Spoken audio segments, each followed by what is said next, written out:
Good afternoon, ladies and gentlemen. August 12th, 2026, Crossroads, Idaho. This is Dylan Stalker. Pay attention, folks. Today we are talking about a video that we are posting in this, in the links in the post with this video. You need to watch it. It is a video via the newamerican.com and technocracy with a gentleman by the name of Pat Wood. Today we're talking to Tom Munds, as we do, about this, who Tom has been very well versed, very studied in this. And for anybody that's listening, I hope everybody hears it. But more importantly, if we don't get this shared across the world, because I'm realistic, if you're a friend of Dylan Stalker, if you're a friend of Tom Munds and you are watching this, watch the link of that video. Does this impact Idaho? It impacts everybody in this entire whole world, and Tom is very passionate about it. Before we get going, Old Arms of Idaho, they are your ambassadors to America's heritage. They're your firearms Western military specialists. They are like the Antique Roadshow for the good stuff that made America wonderful. Tom, let's We'll make get it wonderful right into again. it. Yeah. What's up, Dylan? How are you, man? Man, thanks for coming on the show. Of course, because this is like our show, of course, but in this one, it's like I'm interviewing an expert. I'm Dylan Stalker interviewing Who? somebody that is very wise to things that are happening at the 30,000-foot view of our American freedoms. And some of these things are transpiring right here in Idaho. Peel into it. Technocracy. What's the high level? What are we talking about today? Well, I wish we had a sound intro, where we could sound like burning, dragsters and burning tires, because that's the way I feel in my head right now. Yeah, it's a And lot. dude, it's good to see you anyway. I got to tell you, your camera looks great. And it makes me feel like I got to upgrade mine now. I just needed to say that. Well, Um, we are men, so one thing leads you're to looking good. another. Somebody gets something bigger, faster, stronger than the other one, and then it all goes to hell from there. Yeah.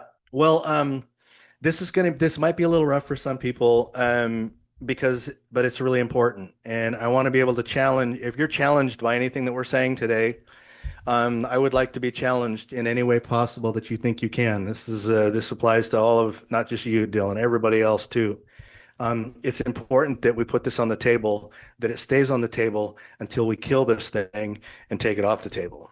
Sure. Now, it's no secret to most people that know me. I was politically active for about 10 or 15 years before I started with the John Birch Society. And there's a reason why I'm saying this, because there's a lot of people that want to believe something or not believe something without even understanding what it is. And that is one of the entities that people really have a hard time with.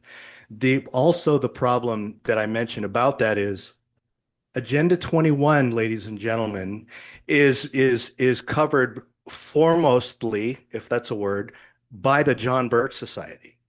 You will not understand Agenda 21 to the degree that you could if you did not pay attention to who they are. There are two other entities, two other places that you can go. Patrick Wood is technocracy.news. He's been focusing on this thing. The guy's just got such an impressive resume.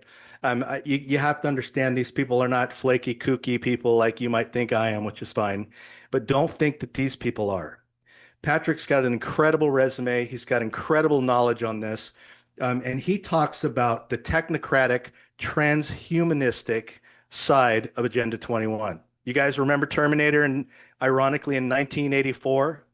Yeah, Yeah, 100%. that kind of stuff. That's exactly what we're talking about. So if you're willing to bite into that, and my God, you better, because if you don't, we're screwed. We got a couple of years left before 2030 infrastructure is fully in play, and that is the deadline. It means they can get it done before then, and it's almost there. And Patrick Wood is almost admitting that it is, reluctant to say that there's really nothing that we can do. And I don't want to make that as an excuse for you. The other one to consider is there's a guy by the name of Tom DeWeese.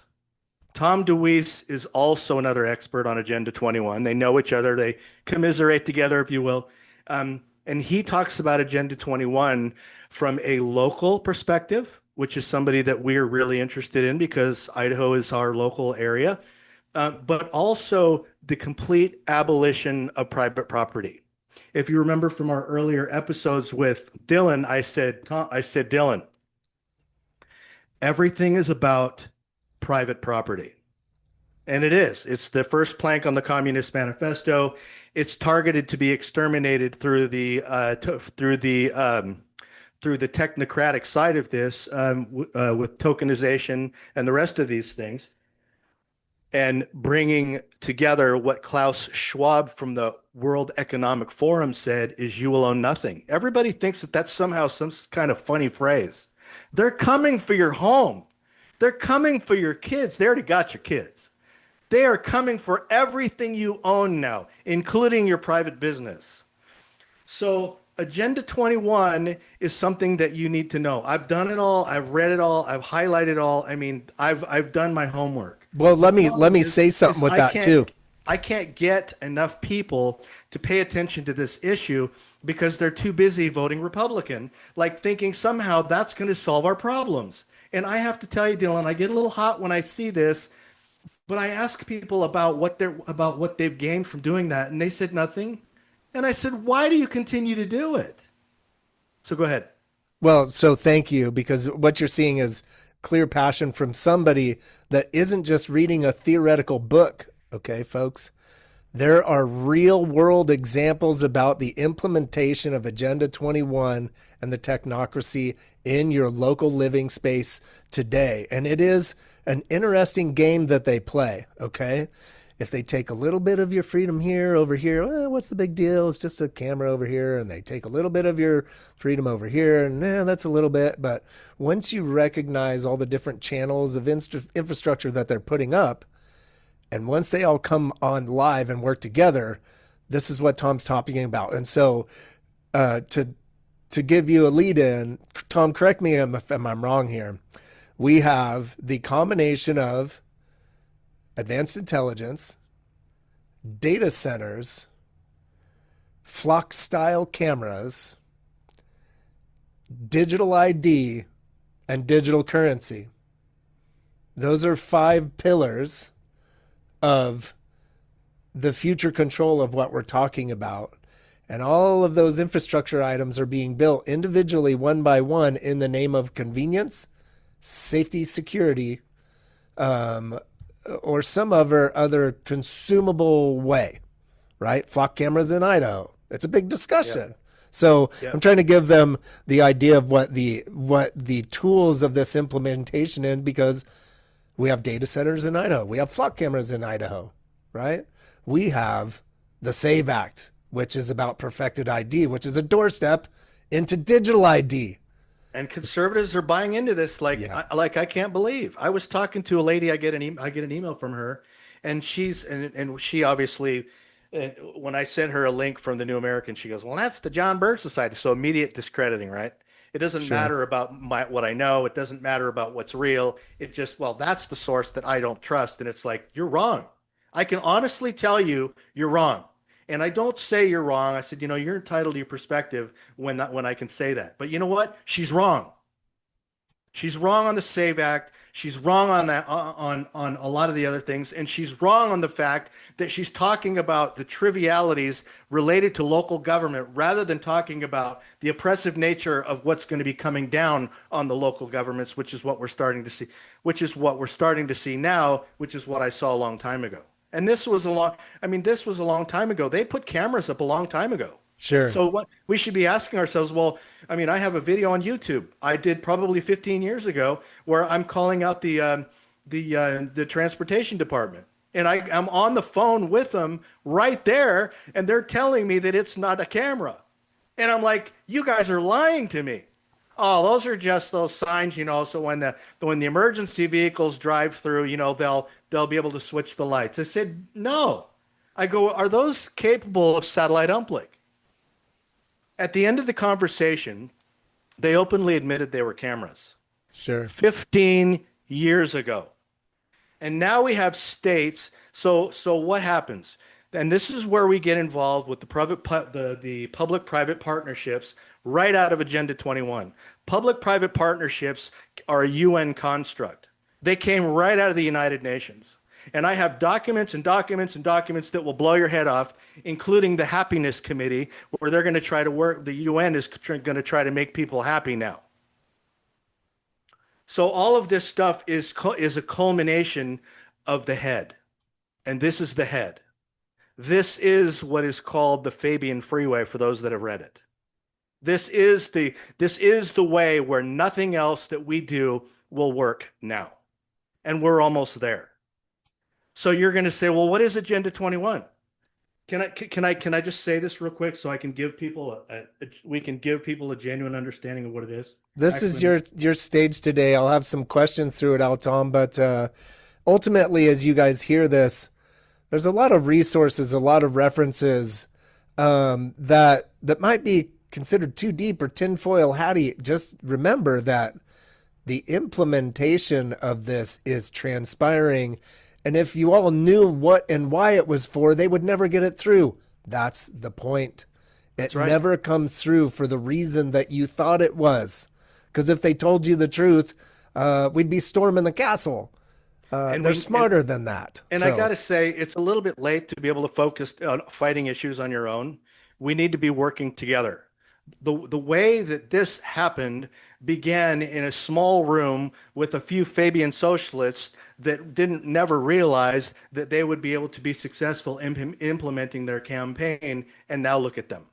And now we have freedom people that are like, well, I've been fighting since the Tea Party and nothing's happening, so we might as well give up. Okay, tell that to your kids and see what happens.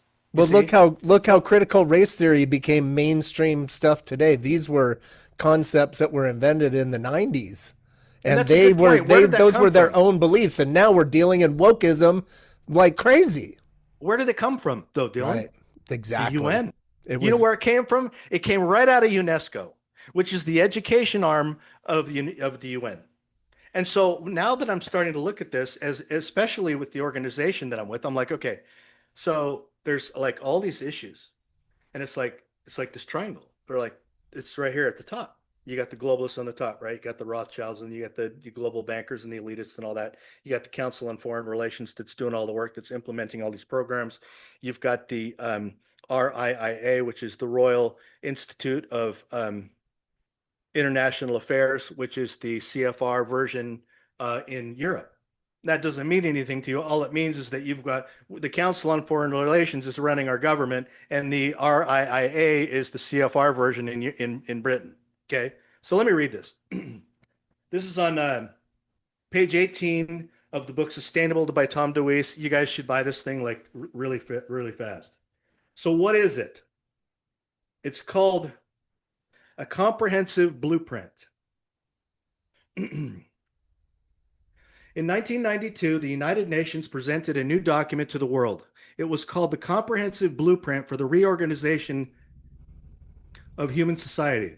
The reason for the reorganization was necessary, according to the UN, was that the Earth was in crisis because of mankind's disregard for environment right out of the Club of Rome's playbook. Therefore, of course, the world was in crisis and drastic action had to be taken to save it. The plan was named Agenda 21, Agenda for the 21st Century, or simply Agenda 21. The preamble of Agenda 21 document said, humanity is at a defining moment in history. We are confronted with a perpetuation of disparities between and within nations, worsening poverty, hunger, ill health, and illiteracy, and the continuing deterioration of an ecosystem on which we all depend for our well-being. However, integration of environment and developmental concerns and greater attention to them will lead to the fulfillment of basic needs, improving living standards for all, better protected and managed ecosystems, and safer and more prosperous future. No nation can achieve this on its own, but together we can. Now, that sounds great, right? It sounds fully kumbaya, right? Until you understand what the UN's plan has been since before they were created. So this book actually tells you what it will require next. And this is a little more revealing to those that think that that was kind of minor. Effective execution of Agenda 21 will require a profound reorientation of human society. unlike everything the world has ever experienced. A major shift in the priorities of both governments and individuals, and an unprecedented redeployment of human and financial resources. This shift will demand that a concern for the environmental consequences of every human action to be integrated into an individual and collective decision making at every level. Now, before I let you go and talk about this, I wanted to mention a couple of things here that are really important. And that is that this book is broken into chapters where it will talk about how it makes this the law of the land, how it exposes the NGOs. It talks about how they're selling this international plan at the local level. It talks about the Kilo decision as organized theft. It goes into the Wildlands Project.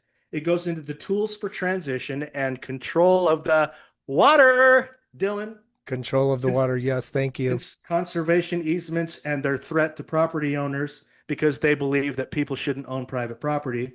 How the United Nations targeted your mayor, the smart growth and the reorientation of cities, 15-minute cities, tools for transformation, and so on. Now, the other thing I wanted to mention, and I'm going to let you talk about this, is this right here.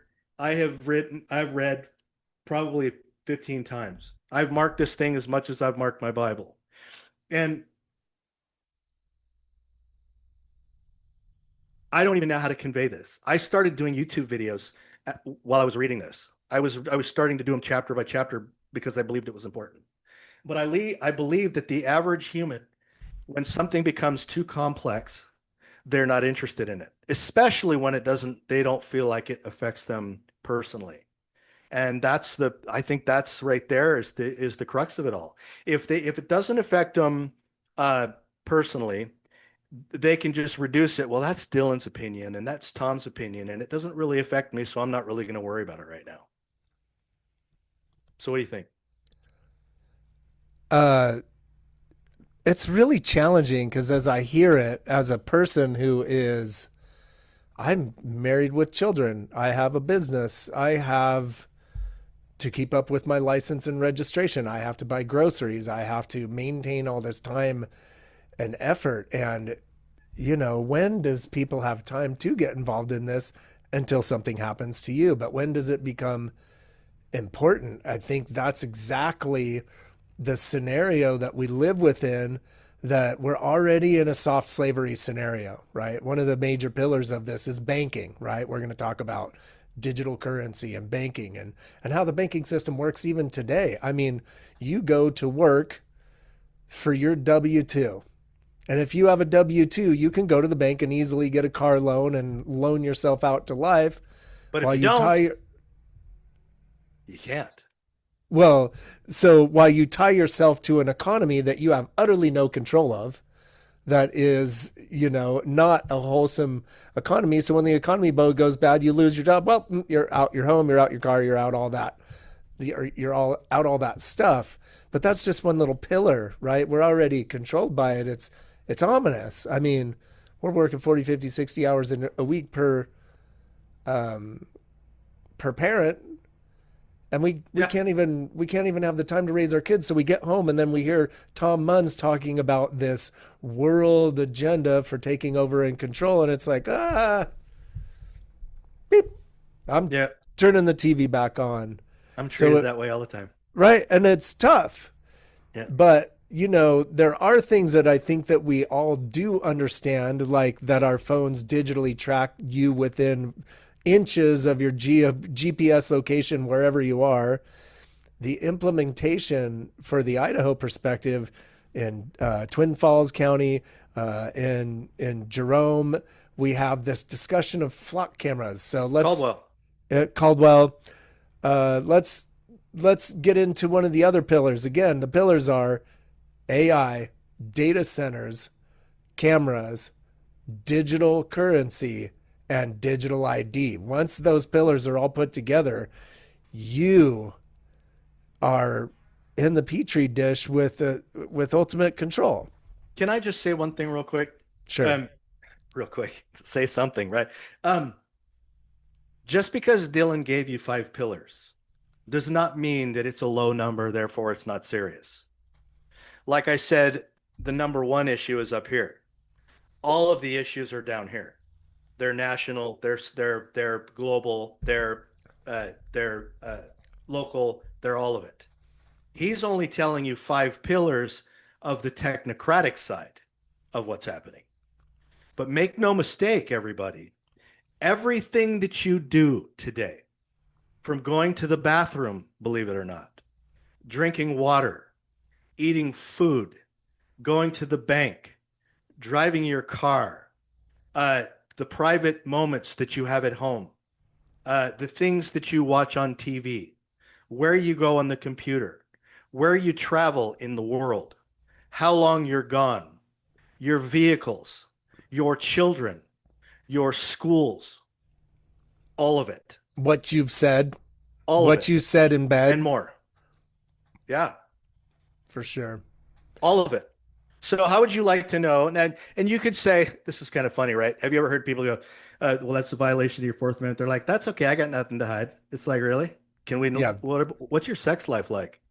Can we hear a little bit about what's going on behind it's like, if you don't have anything to hide, then go for it, right? It's like these people are data mining every single thing we have, and they're selling it like, well, all your text messages, they have to go somewhere, because if we didn't have them, you wouldn't be able to collect them.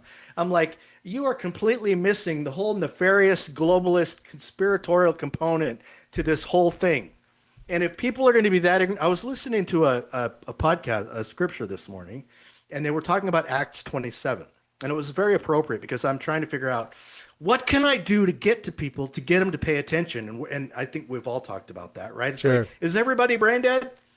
Well, when you go through and you listen to that scripture that I listened to, the pastor, he was talking about the fact that that Paul was told to be able to go and preach throughout the land, right? But God told him that nobody was going to listen to him. And I thought, how appropriate is that? I mean, here I'm listening to this thing. I've never got that out of Acts before. I mean, I kind of did, right? But not like that. I'm like, no, wait a minute. We talk about the biblical significance of, the weird weather that's happening all these times and all that. Sure. But there's a biblical component here that's incredibly important. But I want to be able to be very, very careful here and split the hairs by saying, don't just say it's written in scripture and jump in the back of your rapture bus. Don't do it, because God is still going to condemn you for what you could have done in his name while you were still alive on this earth. If he had Paul going in and preaching the message that God had him do, that God also told him that nobody was going to listen to, and he was supposed to do that until his dying breath, what does that mean for us? Yeah, it's Sorry, that was a word. No. That was a thought, wasn't it? No, but there is such an application, because we're saying, and God's telling Paul that nobody's going to listen, but the thing is that nobody cares what other people's saying. They only care what they're saying. I care what I'm saying, because I believe in it, and Paul believed in what he was saying, but everybody else is worrying about what they're saying in themselves. Going back, I've got to piggyback off of something you just said, which is, well, if you've got nothing to hide, you've got nothing to worry about. Well, just remember, every single one of you has something to hide in the court of public opinion, and in the abilities to take snaps of things that you've said and turn you into whatever they want you to be. So I worked for a small credit union. I was interviewing for one of their VP jobs, and I had discovered through another VP that the CEO was literally had a live spy link to all the emails and instant messages between the employees. Same kind of scenario. Nobody knew it, though. They didn't know this. It was a secret. And the CEO was interviewing me, and I said, well, if I'm your VP, then you should understand that I have, I guess the gravitas enough to confront you about a situation that I heard about. From what I understand, you are observing every text message and email between all of your employees. And I think I find a problem with that. That's a lack of trust. And that's the first words that came out of her mouth. And she's like, well, Dylan, if you have nothing to hide, then what are you worried about? And I'm just like, that's exactly the instance. Well, guess what? Your employees but in email and chat are going to say inappropriate things, and they're going to talk about inappropriate things. Does that change the outcome? And they Does that should. change? Does that change the outcome of whether they were doing a good job or a bad job? Interpersonal thoughts are meaningless, but that's still your information. I get it's on company stuff, but we're talking about the same thing. And yeah, guess the problem is that everybody has something to hide. How many Netflix documentaries that have you watched in crime or things like that where, well, my phone is fine, it's protected, they don't have access? Yeah, until they assume, keyword, they assume that you did something. Well, and they're targeting Once the they wrong assume, people. once they assume, they can go and analyze every single thing that you ever did, and they will find something. Show me the man, and I will show you the crime. And so, again, sorry, it's hard to put all these pieces together, Tom, but we already live there today. We're there now. Well, it's hard to take what we've learned in the amount of time that we've learned and to try to put it in a 5-minute soundbite or Right. even an hour-long soundbite. And people have probably disconnected from the listening to this. If they started listening to it, they may not be listening to it now, which is a shame, which means we missed one more opportunity. But I have to be able to think, I have to know, we have to know, and you people and you out there too, you have to know that if you are politically active, you have to self-reflect on how successful, what it is that you're doing, and what is the end game of what you're trying to do, and is the mechanism that you are implementing going to give you the return on the investment for the time that you're putting in. Now that sounds complicated, but I'm no fan of the Republican Party at all. I think everybody knows that it's a divisive party political issue that keeps people busy from focusing on the real issue. It's like your little bread and circus on Facebook. Oh, I'm more Republican than you, or you're more, whatever it is. You guys need to focus on the big issue. If you don't know what the big issue is, call me. Call Dylan. Let's talk about it on social media, whatever it is.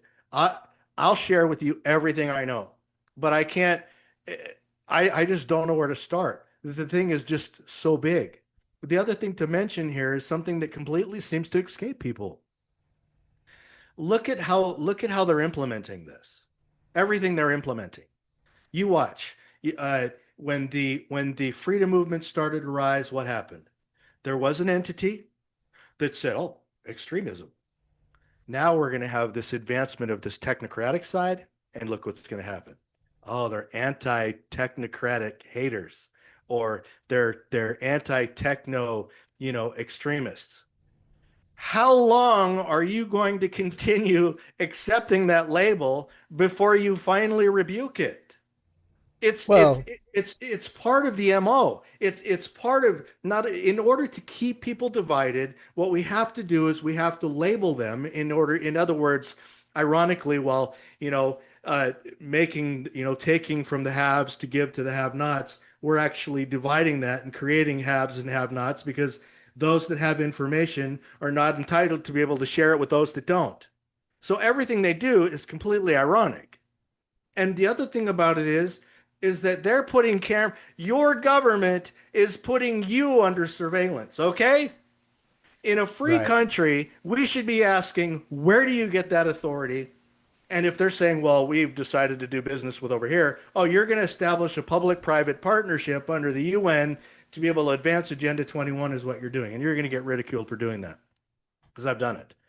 The Well, point and is that we should be putting if we're going to do surveillance cameras, which is a waste of taxpayer money, by the way, but they're going to spend it anyway, just like parking meters.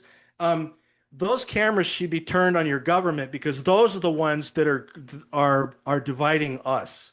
The war, and I don't have any problem saying this anymore. The war is with people in your government and the wars with people that support that government, which means it might very well be your neighbor. Now, that might sound like a divisive comment, but I'm not saying to go shoot them. What I'm saying is we need to start educating our communities so that we can help them better understand what's going on. Because if we don't, we've lost it. You can vote Republican until your eyes turn blue or green or purple or red, but it isn't going to matter. If you're not living and breathing like freedom is important to you, then why don't you just don't do it at all? Well, so, man, it's tough. So to me, there's some layers in that. Tom, the way you describe it is it is a master plan. There are key players and it's being implemented, right? You would think that your local city council was a part of Agenda 21, like they just read the message and they were just going to implement these cameras and they were doing what Zod said. The troublesome part about all of this is this socio-engineered concepts of the greater plan is very effective at making use of useful idiots along the way to get it implemented. So is your local government just signed up on Agenda 21 and be like, yep, we're going to put a flock camera on every single corner? No, they're being marketed this stuff in the ways of safety and security, and they are consuming the message, but they're not comprehending the output. That's right. That's well said. The mayors have actually signed documentation to jump on to Agenda 21 Sustainable Development. And whether they know that or not, I don't know. Like I told you, you could read the preamble and you go, oh, there's nothing wrong with that. It sounds pretty good to me. Unless you start looking under that going, reorientation, re-blueprinting of society. What does that actually mean? You know what I mean?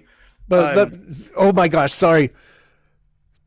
You just heard what he said, re-blueprinting. Sorry, that one got me going. We're going to transform America, Tom. That's right. Right? Who said that? I don't even need to tell you because you know who was transforming America. This has been going on in many social ways for a long time, and the destruction of independence, right? The thing that Tom said in this is like, oh, Republicans. Tom, that makes you a Democrat. And anybody that most people's minds that I heard aren't somebody tell me in, that on the radio once. right? So the problem is that independent thinking is recognizing that both parties are utterly corrupt and both are doing things to assist this. I'll bring up another one. And we should stop doing it. It's one of the pillars is digital ID. If you are a conservative, ask yourself, or don't even have to be a conservative, an American. Sorry, I didn't mean to say that. An American. Are you frustrated with illegal immigration? Are you frustrated that a bunch of people are living here generally surviving in healthcare and food on your tax dollar and not paying certain types of tax? Well, yes, I think that's obvious. So what's the Republican solution? The SAVE Act. That's a wonderful thing in your mind. You're like, yes, the SAVE Act. We need to make sure that Americans vote. But what comes from that? Perfected identification. Well, no different than your gas bill that you used to get in the mail. Out of convenience, we're just going to have it right here on your phone. You don't even need a debit card anymore. You're just going to go beep and you're going to be done. That is how it gets implemented, folks. What's the next step to that, Dylan, you think?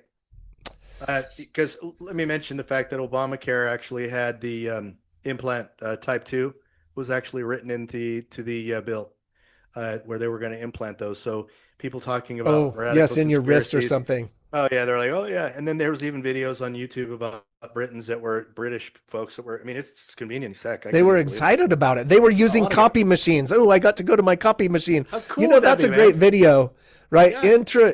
If you've worked in corporate America, you know that printer and copy machine is protected because they don't want people using toner and paper for their own personal thing. It's like, I remember working at one of the suck-face banks that I worked for, and it was like, if you had a color laser printer on your desk, you were like very special. Yeah.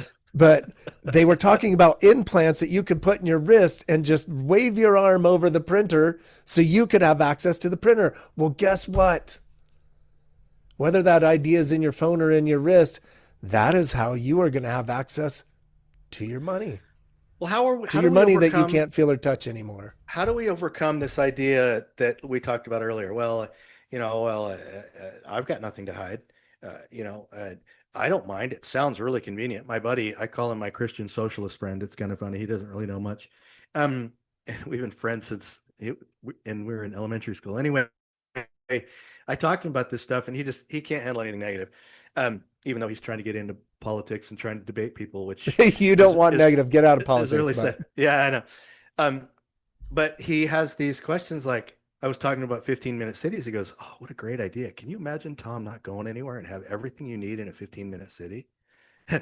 So says the guy that just spent, you know, uh, bought an entire camping rig, and he lives in Hawaii. So he comes out every once in a while and he tours the freaking country and visiting all the really cool sites. I'm like, dude, you wouldn't be able to do that. And then, of course, he just completely changes the subject. My point is that what do you think it's going to take for people to recognize this is not about whether you have anything to hide or not? This is about what your kids are going to be left with once you've trashed the place. well, It doesn't matter. We have to be asking a very critical question here, and that is something that the John Birch Society always has. On what authority do you operate? And I would even ask that to the citizens. Under what authority do you operate? Well, I have rights. Well, what rights do you have? Because as far as I know, our founder said, if you don't know, if you don't know where your rights came from, you don't know what rights you have. So in other words, if you don't know that, you don't have any rights. And apparently people act like that. Under what authority are they operating?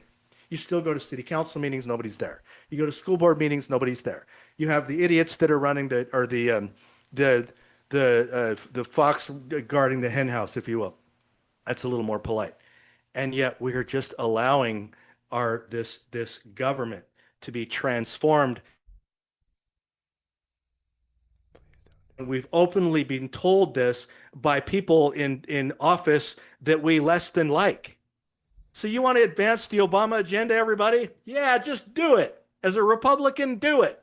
Say that you're a conservative and do it, because I'm going to be the first one to call you out and ask you what the heck a conservative actually is. It's time that we become Americans. This is not about being a Democrat. This is not about blaming the problems on Democrats. This is about understanding that there is a global enslavement that is coming your way that absolutely cannot be stopped unless we stop it. Period. And I'll stake my entire reputation on it until the day I die. The information that I have never, ever, ever intentionally misled anyone in anything I've ever said in the public sphere. If I have anything to say and my voice is still valuable to people, I want people to understand the flavor in which I'm delivering this to you.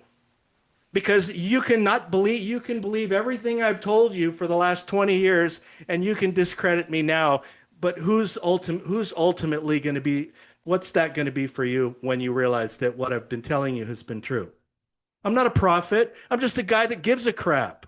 I happen to live in Idaho. I love my fellow Idahoans, and people need to start paying attention. And I'm willing to do whatever it takes to be able to make that happen. well, so you asked the question, Tom, how do we get people to think about this? You know, we have a country that was, thank God, founded in the name of God, in the eyes of God, right? This was founded in the eyes of God. I mean, I don't know if you remember this as children: one nation, under God, indivisible, with liberty and justice for all, right? That is Every that day. is every day, right? This is about God. So we have Christians, and even if you're not a Christian, at least look at the Christian way of life as a philosophy, because even as a godless philosophy, I challenge you to find any other philosophy out there. But in that philosophy for the anti-Christian, if you will, we're all sinners, right, Tom? Mm-hmm. If you're a Christian and you're watching this, I'm a sinner. Christians are not. Tom, you're a sinner. Everybody sins.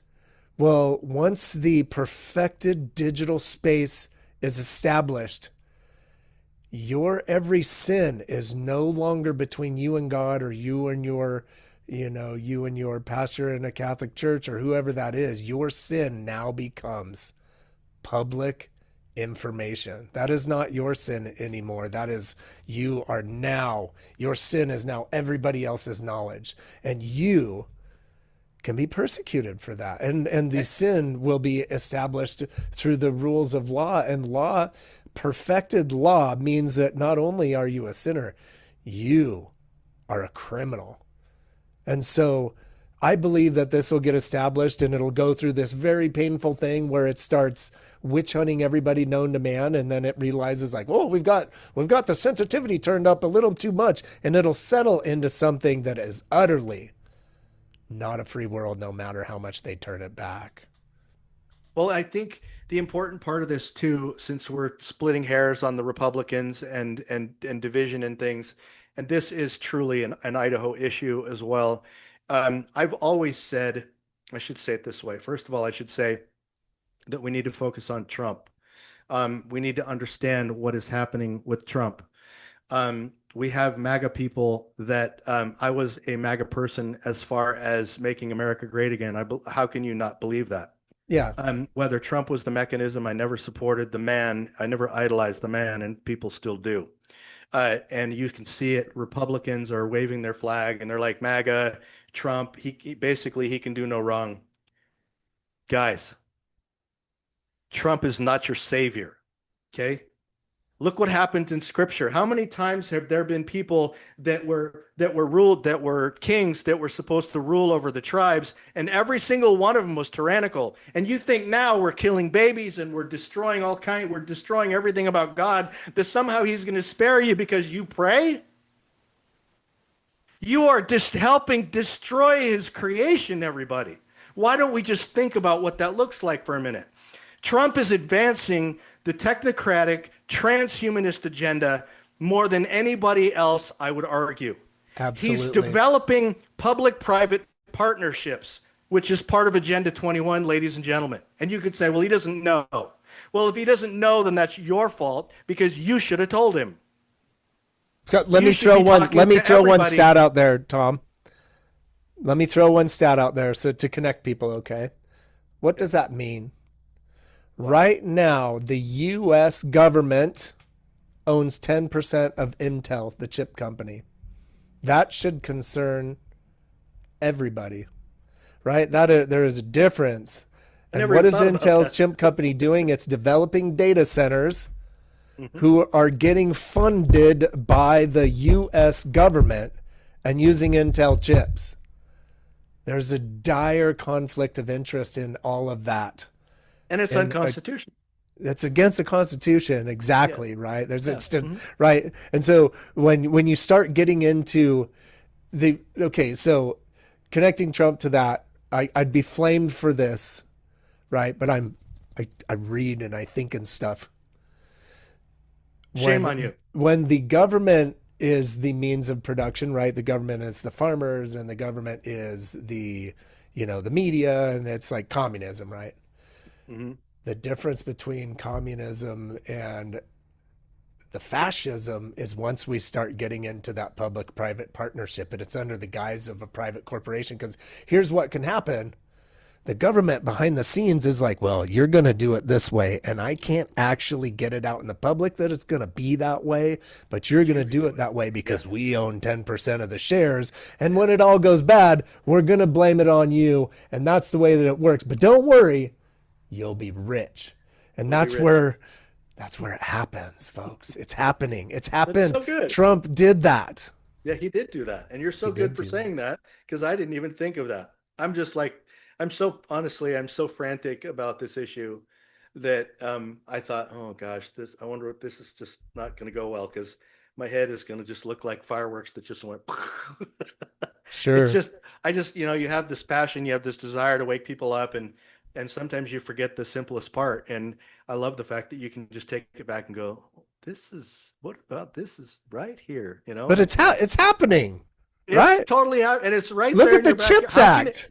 How can it be how can it be any closer to Idaho than what it is right now? And, I got to mention, I was telling you all the things that were connected. I should tell you health and welfare is connected. Healthcare is connected. I should tell Sure. you that wind farms are connected. I should tell you that immigrations, because I know that we've talked about that on this episode, and we had some, I think maybe some little differences, or we were splitting hairs or whatever. It's part of the grand plan. When they talk about the re-blueprinting of America, it's not about opening the border so that the Democrats can win forever. It's about population replacement. And that's going to be rather complicated to explain, but it goes in line with what they call zero economic growth and zero population growth. And when you look into it, you can and I bring things up to you like, why is everybody sick? Why are kids not able to have babies anymore? Why does everybody have PCOS? Why is everybody having to have tests? Why does nobody feel good? Why does our food like eating nuts and bolts and things that are not good for you? Why are people dying so early? Why is all this stuff happening? Why is everybody fat? It's like, right? So it's like we all take stuff for granted. We don't look at what we were 40 years ago. We just don't.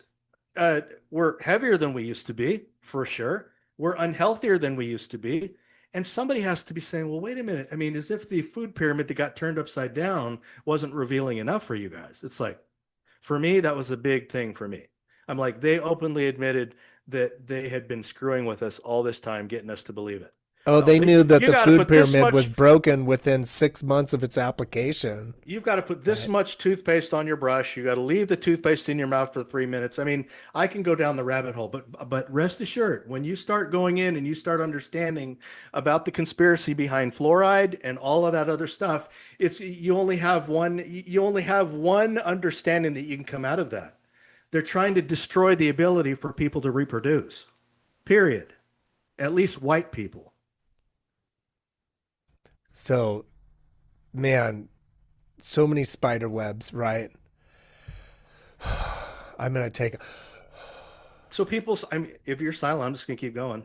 No, It's like no, I so people are gonna ask what to do, right? It's like, what do you do? that's what I'm There's lots of things that we can do. Number one, we can abandon the Republican Party and we can abandon the Democrat Party, and we can take some time to become educated. And if you really don't think that you can do that, then at least try to be able to get people that are educated in office.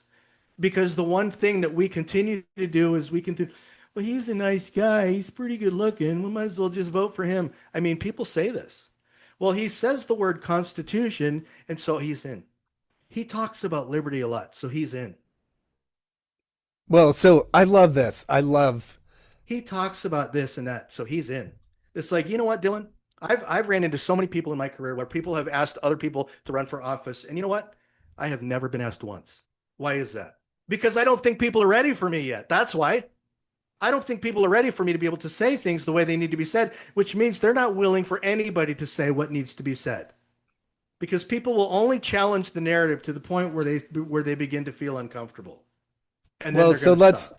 let's poll what can people do, right? Tom, you just Yeah. said one that's really big. Stop funding parties. Stop Stop. it. I don't care if you're a Democrat. I don't care if you're a Republican. Stop it. These organizations are, I'm just going to say, corrupt, right? And the Well, they're not nature, advancing liberty at all. no. Look at And Idaho in the last 30 years. We've been under Republican control, and we've got DEI, and we've got all of this data centers and bullcrap that's coming in here. What has the Republican Party done for liberty in this state? We might have somebody at the helm once in a while that is a liberty person, but and if that's true or if it isn't true, but the people on the bottom are the ones that make the person on the top the person that they are. well, and so look at it, right? If I Again, said that right, I hope I didn't say that the wrong way. But no, anyway, no, just stop funding the parties, yeah, okay? yeah. That money, you might as well send your money to some nonprofit where only 5% of it is actually used for the thing and the rest is in administration because that money is in crony. Idaho is wrought with crony capitalism. But let's look at the pillars: data centers, AI, flux style cameras, digital currency, digital ID. Your state government is giving $50 million tax credits to companies that have bank accounts that are 5 times bigger than the entire state. Wait, say that again. Your Just to be state clear, government, state government, taxpayer dollars. it's taxpayer dollars, is Uh-huh. giving tax credits. So basically, They're giving away your money they're giving away your money. for So things that are Micron got a unconstitutional. $50 million tax credit for their application of their development of data centers in their new facility. Micron doesn't need this money. Do you realize that Micron's stock just went up by 1,000%? Idaho's entire state budget with all the federal money, by the way, is like $15 billion. And Micron is hundreds of billions of dollars. Like, why does Micron need this money to put in, folks, chips for data centers and data centers, which is a part of the program? That is your conservative Republican government Your money pushing is being that given forward. to private organizations through the government, which means Yes. you're empowering the government to be able to use your money to be able to give it where that feels like it needs to. If that's not redistribution of wealth, then I don't know what is. And if that's a neutered comment to you, then you might as well just give government every right that you've ever had, because you really basically just did. 100%. And the other one that you brought up with Tom, in the next few weeks, I'm going to blow your mind, and I am not suicidal. And I sound crazy, right? You've heard people say that before because the people that ask questions, and they end up dead. man, I hope this clip never comes out. There are some things transpiring with Idaho water that people really don't understand. And when you do the 30,000-foot view on the map, and as it relates to data centers, and as it relates to mining, okay, and as it relates to just the water system itself, and where we're deregulating certain little things and we're regulating certain little other things, all under the blanket. So some things that are coming out about that. But again, Idaho, what you can do is, number one, if you hear a candidate identified as a grassroots candidate that are on the side of independence, look at their platforms. If they're not posting policy, if they aren't talking policy, then they're out of the box immediately. If they came out of nowhere. They came out of nowhere. They should be questioned. So, but flock cameras. Those flock cameras, that pillar is already a battle right now that everybody understands, and people are going to city council meeting. And if you have a flock camera scenario in your city or your county or your anything, you need to go and you need to get very assertive. That is under your control. There are people doing that all over the place. What other things do you think, Tom?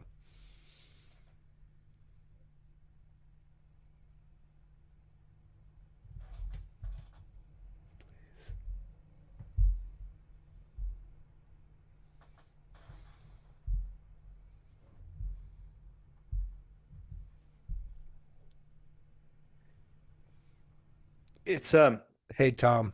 Sorry about that. I think Come back to me. We had an unstable connection there. So we had a technical difficulty. Congratulations. This is broadcast, one of my favorite things in the world. But we just touched base on, hey, what are things we can do? We were just talking about going to your city council meetings or your county commissioners meetings for flock cameras, or flock style cameras, I should say. But what were you just saying? I know it was good. Well, I don't know. Sometimes when those disruptions happen, it just completely throws me off. I think it was on purpose. No, I'm kidding. No. What can we do, man? Well, we got to make ourselves aware somehow. I know, but people are going to go, well, what can we do? Nothing's working. Well, I think we got to backtrack a little bit, and we have to look at some of the successes we've had. Number one, regardless of how I feel about Lava Ridge, they worked hard enough to create enough awareness. And this is the crux of it, everybody. But describe Lava Ridge. You got to describe it because you're an insider. Lava Ridge is a massive wind turbine project that was out on the hills of Twin Falls County. Okay. They're everywhere. They're nothing. It's really just it's a plan or a project, right? There are wind farms everywhere. But here's the thing. People think that stuff doesn't work. It's simple. Okay. You know something, you share it with somebody shares it with somebody else, and somebody shares it with somebody else. And you start attending committee meetings, and all of those people start attending committee meetings, and then all of a sudden it gets the ear of your representatives and your mayors and congressmen, and all of a sudden things happen. Okay. It's very, very difficult to be able to get Congress to be able to pay attention to a local issue here. That issue got hammered hard enough where it made national attention. We got our congressmen to take a position on it, and that's a very big deal. Okay. Sure. They shut that project down. I'm not saying that it's a battle that was won. It's not the war. Those wind farms they're going to be a burden to us for the rest of our lives, trying to get them to do that. There's another public-private partnership with that. Another one is with the car park, Caldwell, meters. We have to overcome these new people that are moving here. Go, what's the big deal? We've had it here all over the place. It's like, then go back there, because we don't do that here. I was in the early stages of these things, and I was inquiring this, and I went to a city council meeting, and nobody was there. And I was talking about parking meters and the unconstitutional nature of it, and whatever else it was, and nobody paid attention to it. So one day I went down there and I made some flyers, and I went to all of the private businesses. Okay. I don't know what effect I've had. Okay. This is important to say. I don't know what effect I had. All I know, it was on my radar, and I did what I could to create a general awareness. Okay. Then I started finding out people started attending their city council meetings. People started attending their city council meetings to the point where the city had no choice but to kick car park out. They not only kicked them out, but they got rid of the meters. Okay? That's how you win. It's not hard. Did I say something that was rocket science? Oh, yeah. The fact that it might take some of your time, and it might take some of your money to print flyers or whatever that you want to do. But that's how things happen in this country, and that's how success is made. And I know that because I've worked for an organization where I have seen it happen, and I've seen others talk about it that's happened for more than 6 decades. I know for a fact this works. People have to stop taking a defeatist attitude going, well, there's nothing we can do. Well, you're right. If you don't do anything, you're right. You're going to take it right in the shorts every single time. And so are your kids.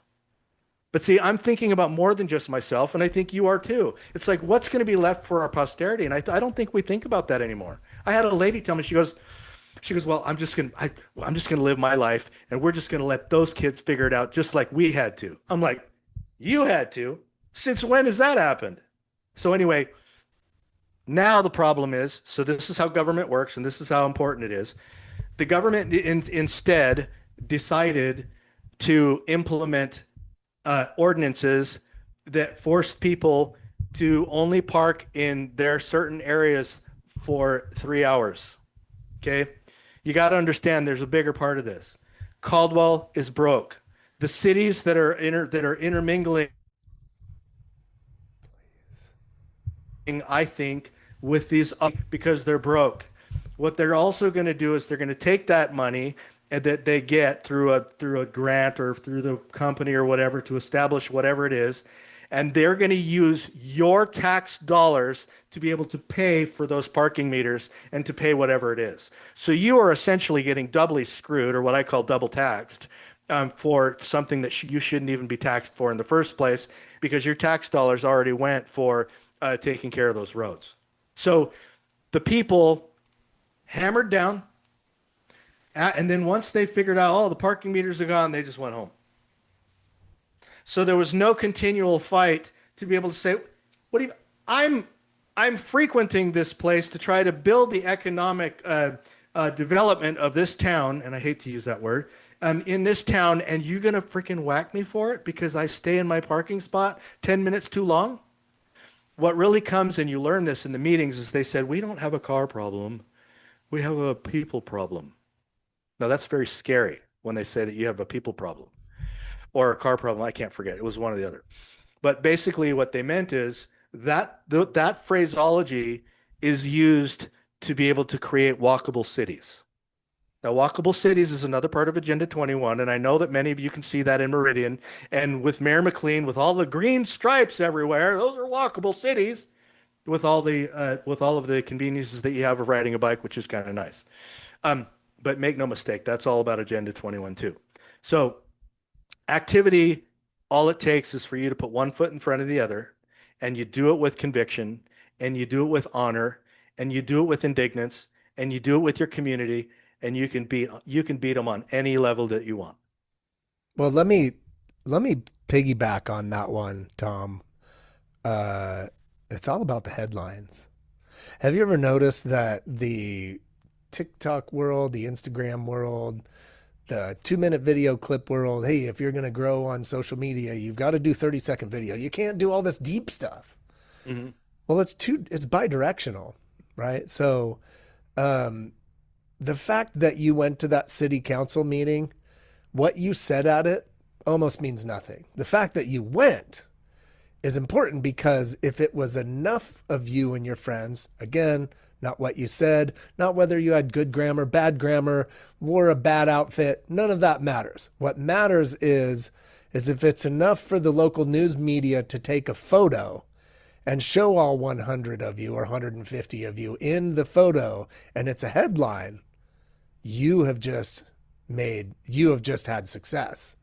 It's of course your words and all that stuff does matter in the context, but in the greater being of it all, for your congressman to pay attention, for a state representative to pay attention, or any Has other to be a ruckus. leader, if Yeah. it didn't hit the news, it didn't happen.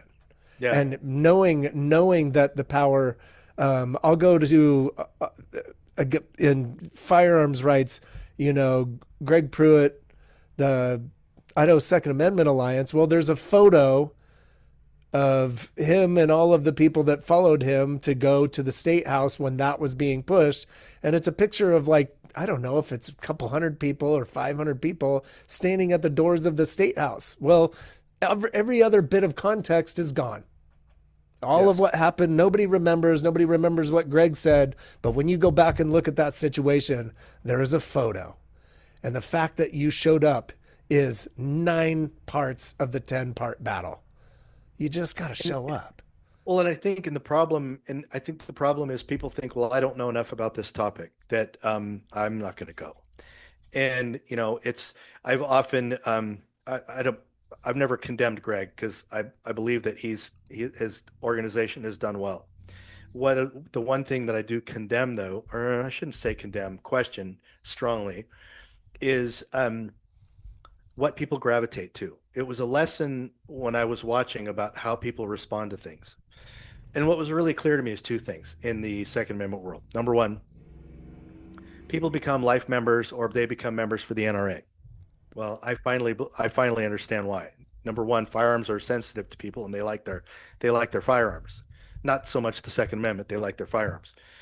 And the other thing is that they get to pay for a membership to be able to have somebody fight for them, which means they don't have to do anything. If they do any fighting, which, by the way, that's right. So hang on. I used that example. The other point I wanted to make is this. Yeah. We used to have parades up and down the Capitol Boulevard, and whenever Greg would call for a parade, whatever, a march, people would show up, hundreds, thousands even, and they'd throw their firearms over their shoulder and they'd put them on their belts, and they would walk up to the Capitol. And at first I thought, well, that's pretty cool. People, Second Amendment group, yeah, that's pretty good. That's pretty good. And then I'm like, well, so what did it take for them to do that? Well, all they had to do was grab a gun and just put it on their hip. All they had to do is take a gun and throw it over their shoulder, and they can just march and say, "You can pry this from my cold dead hands." And I honestly got sick of it. I really did. And it made me a little cynical, and you can probably see that. And there's a reason why. I can explain it if it's ever necessary. But that was what I saw. And what I walked away from that is, it doesn't take a whole lot of intelligence to be able to do something like that. No. And I realized, if human nature is to take the path of least resistance, I guess what I'm saying is it exposed another level of humanistic characteristics, I guess. Well, so let me clarify something, Tom. Let me clarify something. In recent examples that I noticed, That is one. That wasn't an endorsement to Greg and his style, because personally, as we're getting a little off topic, but I have to say this, and I'll be chastised for this. I don't care. Okay. I own a firearms business. I've been in the firearms industry for over 20 years. The industry itself, I'm disgusted with. The mentality of taking your open carry firearm into a Whole Foods just to be a jerk fries my brain. I hate the Punisher t-shirt come take it attitude. I look at it like the NBA in the 1990s. The NBA turned into a bunch of punks. They were punks. These are supposed to be leaders. These are supposed to be people that people look up to. And the NBA came down and said, you will wear a suit. You will carry yourself in a professional manner when you are on those cameras, and you will represent the industry, if you will, in a positive light. And I wish the gun owners would just do that. Well, you're still talking about local politics. So in your defense, Dylan, because what we're talking about is human nature of our fellow Idahoans and what it's going to take for them to realize the things they need to do. Right. I mean, that's very local, that what we're talking about. And in order for you to do what you got to do, you got to learn. You got to educate yourself, because this thing is far more complex and we need more hands at the wheel than less. We don't need people with firearms because, you know, one of the things that I got really mad at is they said, well, this is the one that protects all others. Well, I called bull on it. Bull. If that was true, we'd still have the freedom of speech. If that was true, we'd still have our Fourth Amendment. Yeah. If that's true, we'd still have everything else. So don't fill me with your crap. And this is exactly what I mean. Do I love those people? Absolutely. I love them as my fellow Americans, my fellow Idahoans. But you know what? Sometimes we need to be able to hold each other accountable and say, at what point can we get beyond milquetoast? Can we get beyond something other than walking around with a t-shirt? Sorry, you like that? Walk around with a t-shirt. How about a book? How about show me what this book says? Show me where, if this is original source documentation, and show me how this is going to destroy my future. Because if something's going to destroy my future, I want to know what it is. And you know how many people I know that would say that? Very few. You know, the only ones that say that are the people like Dylan. The people that I've met, like Sarah and Misty and Ammon, and all of these most active people are the ones that understand something to a degree that nobody else does. Maybe that's why they're all passionate, Dylan. Maybe why that's where we're all passionate is because we know something that nobody else understands, and yet nobody seems interested. They're more interested in saying, oh, well, I don't have time for that, or you're kind of a kooky, spooky kind of a guy, and I don't really have time for that. Well, that's okay, because your freedom is at stake, and your kids are probably going to spit on your grave unless you've brainwashed them to the degree that you've become. Well, so you just led me something there. If you're going to get into a sword battle, you got to use the sword. If it's a gun battle, you got to use the guns. If it's a nuke battle, you got to use the nukes, whatever. Okay. If you're listening to this, once again, this is about technocracy. Okay. Look it up. This is in your face today. You call are me on the tracked. phone. Call Tom. Look up Crossroads Idaho on Facebook. Tom, we've got to get better about sharing ways to get in touch with us. Tom Munds, M-U-N-D-S, Dylan Stalker, D-Y-L-A-N, S-D-O-C-K-E-R. But if you don't feel comfortable going to the city council meeting, if you don't feel comfortable getting this active, what I'm about to say in the lieu of the world today sounds selfish. But if this is important to you and you can see that there's some truth in it, the very least you can do is share and encourage with your friends. Hey man, this sounds kind of weird. You might get a little information, and you can at least help try to get the understanding out. But those that are clarification. Tom, do you get paid for this? No. Have you got paid for any of your activism? Yes. And I can tell you why. You've made a job of it with the organization that you're with, yes. But outside of that organization, no. Dylan Stalker, through the Great Idaho Show and Crossroads Idaho, has taken this many dollars. I love Idaho. Tom loves Idaho. Tom loves America and the Constitution. That's right. and things that are in relation to that. So do I. I've served my country. Okay. So, Well, let a me lot jump in going on. just for, and this is a short one compared to everything else. Yeah. If you're scared, call me. I'll go with you. How about that? Ooh. If I can make it, now I don't know if this is going to end up in Singapore. If it does, you're going to have to fly my way there. But if you fly my way there, I'll go. Okay. But to my Yeah. fellow Idahoans, if you're scared about something and you want me to lead the charge because you think you just want to see me in action, that's fine. If you trust me, if you don't trust me, that's all right. Let's work together on this. Tell me how you feel. Tell me what you want me to know. Tell me what you want to do and give me an opportunity. Tom, can I tell them how to get in touch with you? Can we give them your email? 100%. Yeah, give them my phone number. constitutiontom@gmail.com. Can you believe that? Of course. Of course. constitutiontom@gmail.com. Because it forces you to have to spell it and remember it. That's why. You know what? My phone number, I've given out my personal cell phone number to everybody. I take the calls 208 695 6784. Hey, they can't hear this. 208 695 6784. Tom? 208-861-6405. Okay, so let's get back to one thing. Via the Did we New go sideways? American. I hope not. What? Say that again? Did we go sideways? A touch, but we might be interesting to some. At least one, because I'm interested in you. Thanks, man. The newamerican.com. We're going to post this link, okay? This is a gentleman by the name of Pat Wood that in a very quaint 30-minute video describes better that what we're just talking about, which is the development of the infrastructure for the technocracy. Mm-hmm. You know, COVID was real, or was it? COVID started in a wet market in China, or did it? Right? So we're a little too believing in a lot of things, and maybe it's worth believing somebody not in your government, because Tom and I don't work for the government. Please watch this video. Please share it. Please consider calling Tom and I. Tom, you got any final words? Yeah. 2 links for this episode, technocracy.news Oh, sure. and americanpolicy.org.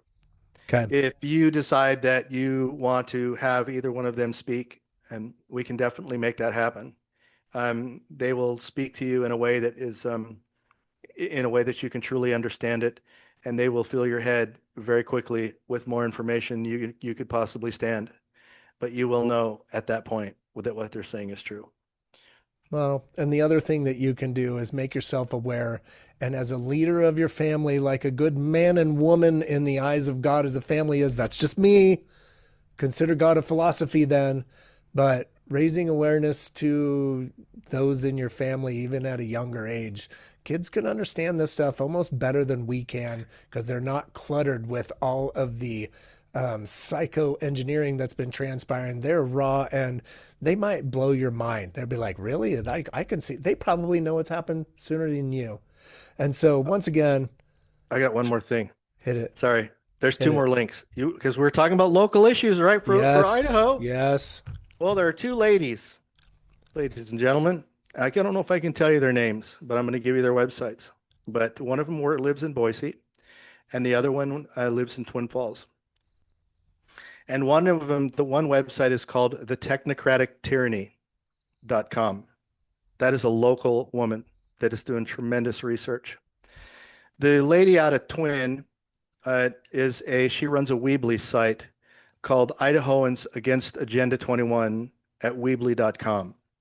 So if you want to understand the local side of Agenda 21, they might even be good to interview as well. Sure. But those are your 2 local links. Okay, so we're going to post these links in the text. So, because I know pencils aren't a thing anymore. I wish they would. Did you know writing confirms to memory? Anyways, Tom Munds, freaking appreciate you, Tom. You too. This is Dylan Stalker, Tom Munds, Crossroads, Idaho, August 12th, 2026. You can look us up on Facebook, Crossroads, Idaho. It'll have a logo similar to this, thegreatidahoshow.com. I hope to see y'all next week, and please share. This is important stuff. Thank you all. Thank you all very much for listening. Have a great day.